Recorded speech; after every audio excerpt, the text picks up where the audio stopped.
ये पिछड़ी हुए महिलाओं को, शेड्यूल कास्ट महिलाओं को ऐसा मौका नहीं मिलता जैसा इनको मिल रहा है। Opposition leader cannot please insult people like this. 1/3 ticket देते वक्त बैठिए। प्रधानमंत्री का अपमान कर रहे हैं आप लोग। प्रधानमंत्री खुद आप लोगों को सिखाता कि व्यवहार की उल्टा व्यवहार करते हैं।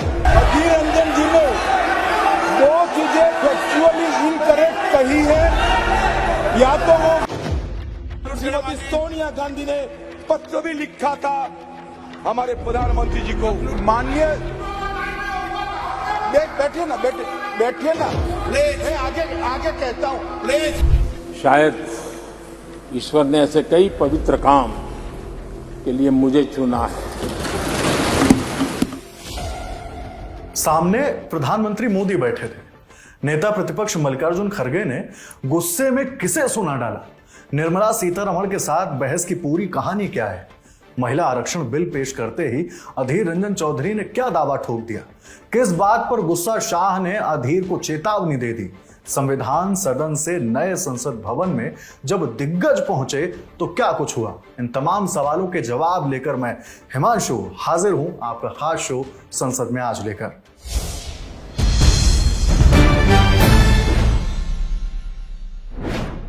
नए संसद की पहली बैठक दोपहर 1:17 का वक्त हो रहा था। लोकसभा अध्यक्ष ओम बिरला के ओपनिंग रिमार्क के बाद सदन में राष्ट्रगान की गूंज सुनाई पड़ी। दोपहर के 1:22 प्रधानमंत्री मोदी ने नई संसद से पहला संबोधन दिया। इस बीच पीएम मोदी ने कहा, आज मिच्छामि दुक्कड़म कहने का दिन है।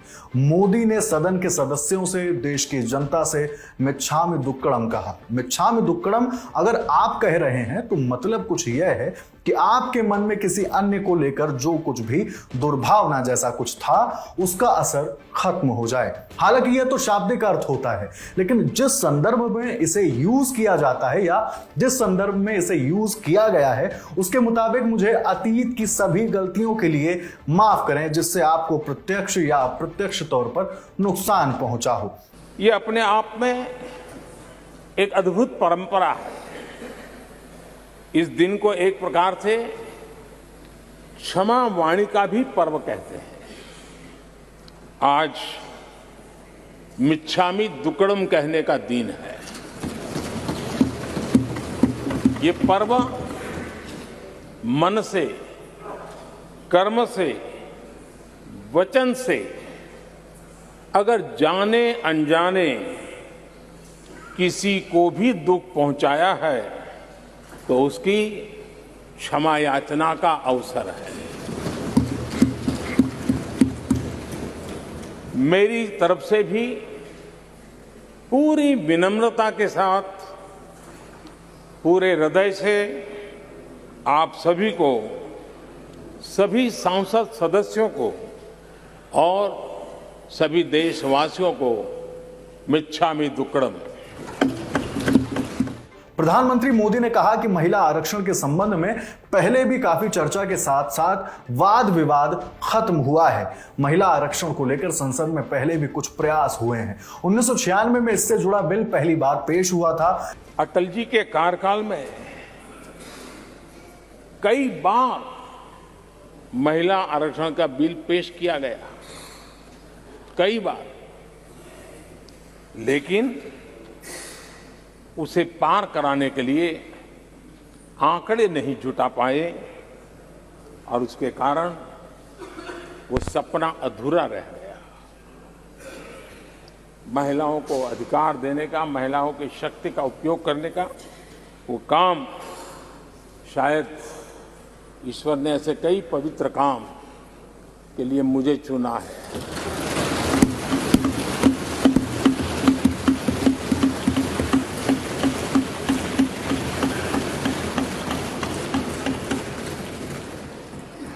एक बार फिर हमारी सरकार ने इस दिशा में कदम बढ़ाया है। कल ही कैबिनेट में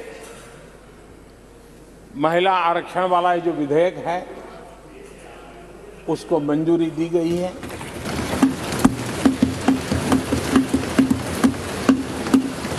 आज 19 सितंबर की ये तारीख इसीलिए इतिहास में अमरत्व को प्राप्त करने जा रहे हैं। प्रधानमंत्री मोदी ने आगे कहा कि सदन की पहली कार्यवाही के रूप में देश के इस नए बदलाव का आह्वान किया है। देश की नारी शक्ति के लिए सभी सांसद मिलकर नए प्रवेश द्वार खोल दें, इसका आरंभ इस महत्वपूर्ण निर्णय से होने जा रहा है। विमेन लेड डेवलपमेंट के अपने संकल्प को आगे बढ़ाते हुए हमारी सरकार आज एक प्रमुख संविधान संशोधन विधेयक प्रस्तुत कर रही है। इस विधेयक का लक्ष्य लोकसभा और विधानसभाओं में महिलाओं की भागीदारी का विस्तार करने का है। नारी शक्ति बंधन अधिनियम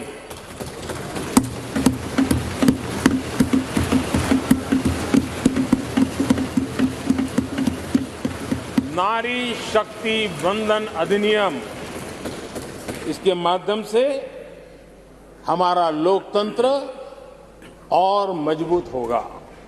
प्रधानमंत्री मोदी के भाषण के बाद दोपहर 2:11 पर केंद्रीय मंत्री अर्जुन राम मेघवाल ने नारी शक्ति बंधन अधिनियम 2023 128वें संशोधन के साथ पेश किया। बिल पेश करते ही हंगामा शुरू हो गया। विपक्ष नारेबाजी करने लगा। लोकसभा अध्यक्ष ओम बिरला ने कहा कि नई टेक्नोलॉजी है, बिल अपलोड भी कर दिया गया है। यानी नारी शक्ति बंधन अधिनियम 2023 को सदन में पूर्व स्थापित करने की अनुमति दी जाए।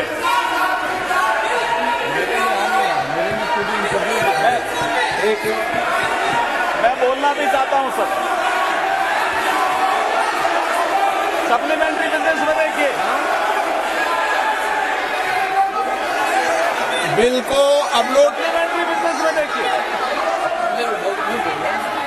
बिल को अपलोड कर दिया गया है। नई टेक्नोलॉजी है संसद की, अपलोडेड और भी नई है। टेक्नोलॉजी में आप इसमें देख लें, अपलोडेड भी है, बिल अपलोडेड अपलोड भी कर है। दिया है। अर्जुन राम मेघवाल ने इस बीच इन संशोधनों की जरूरतों के बारे में बताया। उधर विपक्ष की नारेबाजी नई संसद में गूंजती रही। इस बिल के माध्यम से हम आर्टिकल 239AA, 330A और 332A और 334A इनमें संशोधन कर रहे हैं संविधान में।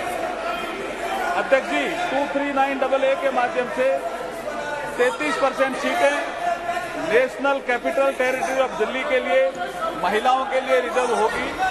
विपक्ष इस मुद्दे पर हंगामा करता रहा कि बिल को अचानक से कैसे पेश कर दिया गया। इस पर सत्ता पक्ष की ओर से मोर्चा संभालते हुए संसदीय कार्य मंत्री प्रहलाद जोशी और स्मृति ईरानी ने कहा, हमारे टैब की स्क्रीन पर यह बिल अपलोडेड है। Reservation bill, let them clarify, sir.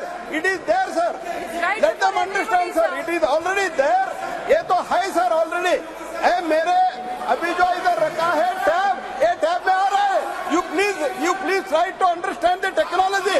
हम आज भारत में डिजिटल इंडिया की बात करें। चेक करा दो गौरव जी, चेक करा दो कृपया, चेक करिए। इस दौरान टेक्नोलॉजी की समझ को लेकर विपक्ष पर सवाल खड़े किए गए। वहीं लोकसभा अध्यक्ष ओम बिरला ने कहा कि आज यह बिल सिर्फ इंट्रोड्यूस हो रहा है, कल इस पर विस्तार से चर्चा होगी। हंगामे के बीच सदन में अर्जुन राम मेघवाल ने बिल की जानकारी दी। अध्यक्ष जी, मैं इस बिल के माध्यम से जो परिवर्तन होने वाला है वो बता रहा हूं अधीर रंजन जी। अभी जैसे 543 हमारी लोकसभा की सीट है, जैसे ही ये बिल पास होगा, ये कानून बनेगा, उसके बाद वर्तमान में लोकसभा में जो संख्या जो कि सबसे ज्यादा है 82 महिलाओं की संख्या है, वो 181 हो जाएगी इस कानून के पास होने के बाद। कितना क्रांतिकारी कदम हम उठा रहे हैं, आप इसके समर्थन में नहीं हो क्या? अर्जुन राम मेघवाल ने कहा कि सबसे पहले यह बिल देवेगौड़ा जी के वक्त सितंबर 1996 में आया था 11वीं लोकसभा में, फिर दिसंबर 1998 में अटल बिहारी वाजपेयी की सरकार में आया, वो 12वीं लोकसभा थी, फिर दिसंबर 1999 में अटल जी की सरकार थी, फिर आया तब 13वीं लोकसभा थी। अब मनमोहन सिंह की तत्कालीन सरकार में बिल पर हो रहे दावे को लेकर अर्जुन राम मेघवाल ने क्या कुछ कहा, सुनिए। और ये जिसका जिक्र कर रहे हैं डॉक्टर मनमोहन सिंह जी के समय जो बिल आया वो लोकसभा में नहीं आया, वो आया मई 2008 में राज्यसभा।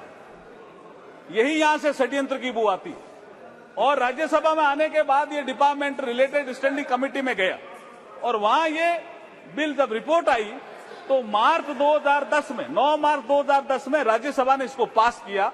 उसके बाद राज्यसभा ने कम्युनिकेट किया लोकसभा को और जब रिपोर्ट किया तो लोकसभा के सेक्रेटरी जनरल जब इसको रिपोर्ट किया तो ये लोकसभा की प्रॉपर्टी बन गई और 15वीं लोकसभा जैसे ही भंग हुई, अध्यक्ष जी 15वीं लोकसभा जैसे ही भंग हुई 18 मई 2014 को ये बिल भी लैप्स हो गया और इन लोगों ने पारित नहीं किया, जानबूझ के पारित नहीं किया। मैं सदन में हंगामा मचा था। विपक्ष पर आरोप लगाया गया कि इन लोगों ने जानबूझकर बिल नहीं पारित किया। कांग्रेस सांसद अधीर रंजन चौधरी का नाम लेते हुए अर्जुन राम मेघवाल ने अपनी बात को आगे बढ़ाया। विपक्ष हंगामा करता रहा। इस पर स्मृति ईरानी ने कहा, सुन तो लो। इस बीच हंगामा चलता रहा। बिल को पुनर्स्थापित कर दिया गया। फिर सदस्यों से दस्तावेजों को सदन के पटल पर रखने को कहा गया।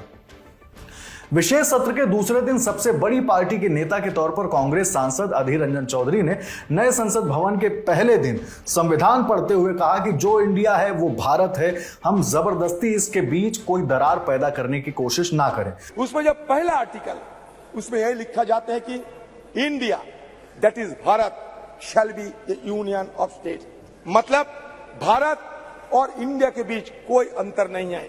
जो भारत होते हैं वो इंडिया है, जो इंडिया होते हैं वो भारत है। हम जबरदस्ती किसी बहाने इसके अंदर दरार पैदा करने की कोई कोशिश ना करे तो बेहतर होगी, क्योंकि कुछ जगह में ये आशंका फैला जाते हैं कि हमारे देश में हिंदुत्व की तो बात हम सुनते ही है, लेकिन इसके साथ साथ हिंदुत्व बात भी आ जाएंगे क्या, ये आम लोगों में ये चर्चा है। मैं सबको संज्ञान में ये लाना चाहते हैं क्योंकि ये मुद्दा हमारे देश के लिए ठीक नहीं होगा, क्योंकि हमें हमारी संविधान में ये ऑफिशियल जो लैंग्वेज है, ये 22 ऑफिशियल लैंग्वेज सब हमारे देश की लैंग्वेज है, तो कोई दरार पैदा करने की कोई कोशिश ना होने से बेहतर होगी, ये मैं जरूर आपसे मांग करता हूं। महिला आरक्षण की बात आगे बढ़ी। अधीर रंजन चौधरी ने अपने हिस्से की जानकारी रखी। उन्होंने कहा, राजीव जी की सरकार, नरसिम्हा राव की सरकार, मनमोहन सिंह की सरकार, अलग अलग सरकारों ने अलग अलग समय पर अपनी हैसियत के मुताबिक उसे पास कराने की कोशिश की। यह बात महिला आरक्षण बिल को लेकर कही जा रही थी। कभी राज्यसभा में पास होता था, लोकसभा में नहीं होता था, कभी लोकसभा में होता था, राज्यसभा में गिर जाता था। डॉक्टर मनमोहन सिंह की सरकार के वक्त जो ये बिल आया वो आज तक जीवित है, राज्यसभा में पास हुआ है। हमारी CWC कांग्रेस कार्य समिति की बैठक में जो रेजोल्यूशन पास हुआ, प्रस्ताव पारित हुआ, उसमें ये मांग की गई है कि ये जो आने वाले विशेष सत्र है इसमें महिला आरक्षण की उस बिल को पास किया जाए, पारित किया जाए, ये बहुत महत्वपूर्ण है। प्रधानमंत्री नरेंद्र मोदी ने अपने भाषण के वक्त सेंगोल का जिक्र किया था। अधीर रंजन चौधरी उससे जुड़ा किस्सा सुनाने लगे। इसी बीच अमित शाह ने नाराजगी जाहिर करते हुए क्यों कह दिया कि या तो इसे रिकॉर्ड से बाहर करिए या फिर वह इसे प्रमाणित करने के लिए सबूत रखें। सर सेंगल दिखा रहे थे सर, ये सेंगल की इतिहास बता देता है last. No sir when India attained, sir ये सुनिए, ये इतिहास सुनिए, when India attained independence from the British, the then Viceroy Lord Mountbatten posed a question to be Prime Minister Jawaharlal Nehru. What is the ceremony that should be followed to symbolize the transfer of power from British to India hand? Sir गृह मंत्री जी clarification देना चाहते हैं sir. Sir कृपया अलो कर दिया जाए please. Sir माननीय गृह मंत्री जी, जी मैं माननीय अधीर रंजन जी ने दो चीजें फैक्चुअली इनकरेक्ट कही है, या तो वो विड्रॉ करे या तो आपने सदन के टेबल पर उसको रखवाना चाहिए। एक, महिला आरक्षण बिल लोकसभा में पास हुआ था, कभी पास नहीं हुआ।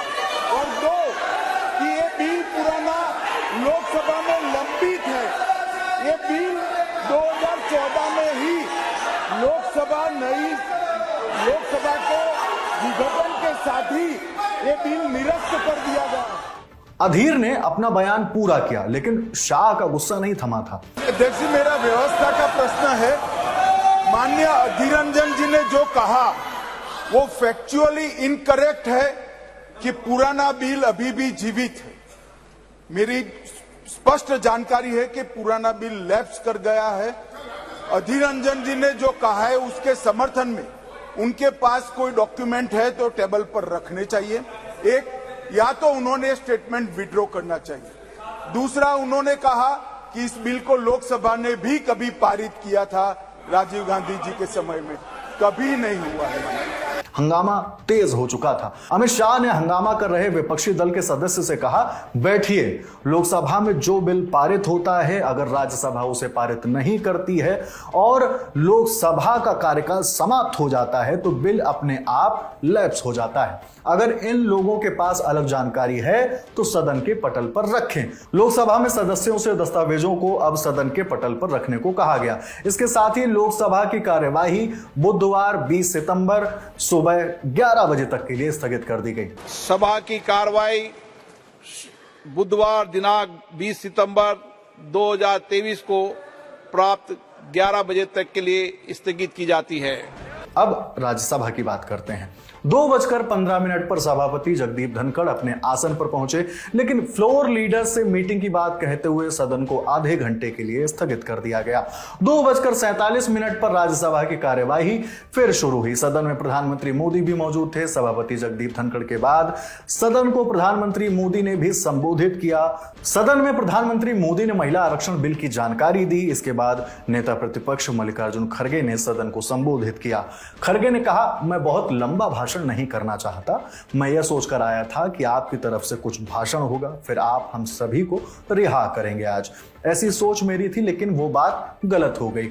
एक बात तो है, आज भारत के पहले प्रधानमंत्री के लंबित 2-3 भाषण हो गए। खड़गे ने यह तंज में कहा था, पहले प्रधानमंत्री। इसके बाद खड़गे की किस बात पर हंगामा होने लगा।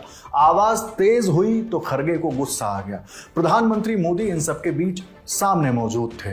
सभी पॉलिटिकल पार्टियों का, मैं एक पार्टी बोल के नहीं बोलता, सभी पॉलिटिकल पार्टी की एक आदत है कि महिला बोले तो कमजोर महिला को दे देते हैं, जो सक्षम है, जो लड़ सकती है।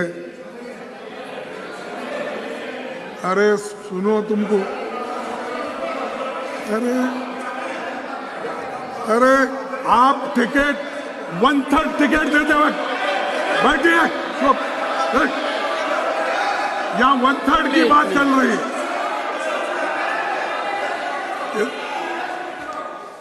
यहाँ 1/3 की बात चल रही है।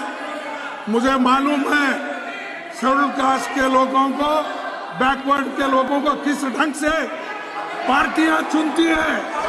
हंगामा बढ़ चला था। खड़गे आगे बोले कि मुझे समझ नहीं आता कि ये लोग क्या समझकर विरोध कर रहे हैं। मेरा कहना यह है कि कमजोर वर्गों के लोगों को हमेशा वो ऐसा टिकट देते हैं, वो मुंह नहीं खोलना, उस पार्टी में बात भी नहीं करना। ऐसे मैं उसी लिए बोल रहा हूं, सब पार्टी बोला, मैं आपके पार्टी को नहीं बोला। अरे बैठिए आप, मैडम आप, मैं ये देखिए, अरे है सभी पार्टी, हिंदुस्तान के हर पार्टी में इसे है। इसीलिए महिलाएं पीछे हैं, आप उनको बात करने नहीं देते। उनके हकूक को आप कभी भी आगे बढ़ने ही नहीं देते। पहले दिन ही राज्यसभा में हंगामा तेज हो रहा था। जवाब में वित्त मंत्री निर्मला सीतारमण उठ खड़ी हुई। उन्होंने कहा, हम नेता प्रतिपक्ष की बहुत इज्जत करते हैं, लेकिन आगे क्या बात हुई सुनिए। We respect the leader of the opposition, but to make a sweeping statement that all parties choose women who are not effective is absolutely unacceptable. I speak on behalf of all our women. We have all been empowered by our party, by our Prime Minister. Rashtrapati Draupadi Murmu ji is an empowered woman. Every MP of my party is an empowered woman. To make a sweeping statement, it might represent their party, although it had women presidents for their party. In spite of that, they can't have women who are empowered. But I object to him making a sweeping generalization of all parties. Nirmala Sitharaman के जवाब से विपक्ष गुस्से में था। मल्लिकार्जुन खड़गे ने जो अब कहा, उसने सत्ता पक्ष को आग बबूला कर दिया। ये पिछड़ी हुए महिलाओं को, शेड्यूल कास्ट महिलाओं को ऐसा मौका नहीं मिलता जैसा इनको मिल रहा है। ये हम बोल रहे हैं। Once again, Let her respond, please. Honorable Finance Minister. Draupadi Murmu ji कौन है? जगदीप धनखड़ ने हंगामा कर रहे सदस्यों को समझाने की कोशिश की। फिर मल्लिकार्जुन खड़गे अपनी बात रखने के लिए उठ खड़े हुए। उन्होंने कहा कि हमने भी इसके समर्थन में काफी काम किया, बस खड़गे की ये कहते ही दूसरी तरफ से नारेबाजी की गई। प्रहलाद जोशी ने कहा कि वह बहुत अनुभवी व्यक्ति हैं। यह बात मल्लिकार्जुन खड़गे के लिए कही जा रही थी। उन्होंने आगे कहा कि तो हम उनसे इस तरह की बातों की उम्मीद नहीं कर सकते हैं। इस पर खड़गे ने क्या जवाब दिया वह भी देखना चाहिए। प्रहलाद जोशी जी तो आपके प्रांत के हैं, उनकी बात को मानिए। क्या देखिए, his expectation is you act like a statesman. इसमें तो कोई गड़बड़ नहीं है। अरे मैं देखा हूँ यहाँ पर दिल्ली में क्या करते हैं, वहाँ कर्नाटक के गली में आके क्या करते हैं मुझे मालूम। खड़गे ने आगे जो कुछ कहा उसे सभापति जगदीप धनखड़ ने कार्रवाई से हटाने के निर्देश दे दिए। खड़गे और सत्ता पक्ष के बीच जमकर हंगामा चला।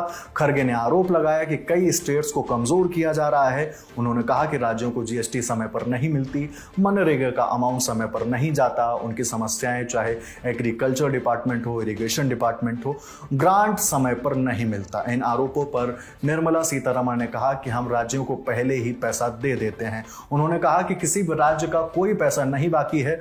जगदीप धनखड़ ने इस पर रिकॉर्ड रखने को कह दिया। बातें आगे बढ़ी। खड़गे ने कहा कि कुछ लोगों ने देशभक्ति को अपना ठेका मान रखा है, लेकिन चंद लोग गुत्ता लेते हैं, उन्हीं का कॉन्ट्रैक्ट है, देशभक्ति उनकी कॉन्ट्रैक्ट है और बोलना उनका कॉन्ट्रैक्ट है।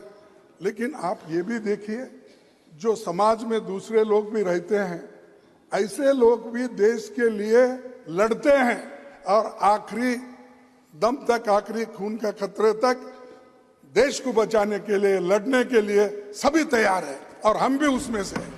इसके साथ ही राज्यसभा की कार्यवाही को भी 20 सितंबर सुबह 11 बजे तक के लिए स्थगित कर दिया गया। बता दें कि प्रधानमंत्री नरेंद्र मोदी मंगलवार सुबह संसद पहुंचे। यहां कोर्टयार्ड में सदस्यों के साथ फोटो सेशन हुआ।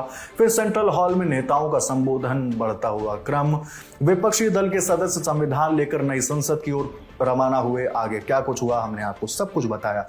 बाकी जो कुछ रह गया है आपको सब कुछ मिलेगा द लल्लन टॉप पर। शो आपको कैसा लगा हमें कमेंट बॉक्स में जरूर बताएं। देखते रहिए द लल्लन टॉप। शुक्रिया।